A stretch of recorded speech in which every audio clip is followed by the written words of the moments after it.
দক্ষিণ পূর্বাঞ্চলে বৃষ্টির দাপট কমলেও এখনো 4টি নদীর পানি বিপদসীমার উপরে।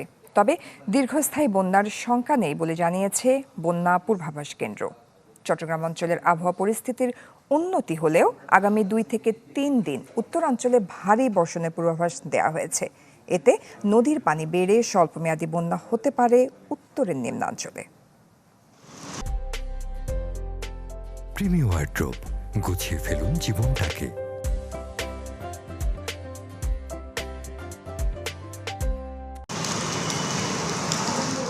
টানা বৃষ্টি আর উজান থেকে আসা ঢলে ডুবেছে চট্টগ্রাম অঞ্চল, সিলেট বিভাগের কিছু জেলা।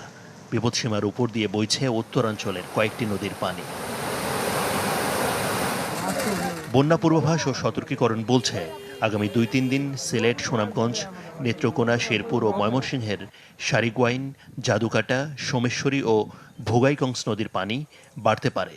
এতে এসব নদী সংলগ্ন নিম্নাঞ্চল ডুবতে পারে স্বল্পমেয়াদী বন্যায়।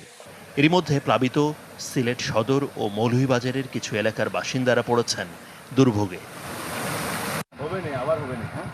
পূর্বাভাস আছে, উত্তরাঞ্চলের নীলফামারী, লালমনিরহাট, রংপুর, কুড়িগ্রাম ও গাইবান্ধার তিস্তা, ধরলা, দুধকুমার নদীর পানি বিপদসীমার উপর দিয়ে প্রবাহিত হতে পারে। কোথাও কোথাও সৃষ্টি হতে পারে স্বল্পমেয়াদী বন্যা। সারা দেশে সব মিলিয়ে 4টি নদীর পানি বিপদসীমার উপর দিয়ে প্রবাহিত হচ্ছে। উত্তরাঞ্চলীয় অববাহিকার তিস্তা, ধরলা, দুধকুমার ইত্যাদি নদীর পানি বৃদ্ধি পেয়ে বিপদসীমা অতিক্রমের সম্ভাবনা ঝুঁকি রয়েছে। সিলেট, সুনামগঞ্জের কিছু জায়গা, ময়মনসিংহ বিভাগের ময়মনসিংহ, নেত্রকোনা, শেরপুর এবং উত্তরাঞ্চলীয় তিস্তা অববাহিকাভুক্ত লালমনিরহাট, নীলফামারী, রংপুর এবং কুড়িগ্রামের কিছু নিম্নাঞ্চলে 24 থেকে 48 ঘন্টায় স্বল্পমেয়াদী বন্যা পরিস্থিতি সৃষ্টির ঝুঁকি রয়েছে। আবহাওয়া অফিস জানিয়েছে, আগামী 2-3 দিন উত্তরাঞ্চলে ভারী বর্ষণ হতে পারে। তবে গেল কয়েকদিনের তুলনায় চট্টগ্রাম সহ দক্ষিণ পূর্বাঞ্চলে বৃষ্টিপাত কমে এসেছে অর্ধেকে। বিশেষ করে রংপুর, ময়মনসিংহ এইসব জায়গায় বৃষ্টি আগামী 2 থেকে 3 দিন বৃষ্টি ওই দিক হবে এবং ওই জায়গায় কিছুটা বৃষ্টি ভারী বর্ষণ সম্ভাবনা আছে। তবে যে জিনিসটা এখানে দেখা যাচ্ছে, যে বৃষ্টির কারণে সবচেয়ে আমার নদীতে পানি বাড়ে, বিশেষ করে আসাম, মেঘালয়, ত্রিপুরা এইসব জায়গাতে যে বৃষ্টিটা হওয়ার কথা, কিন্তু ওই সব জায়গাতে ওই রকম অতি ভারী বর্ষণ নেই।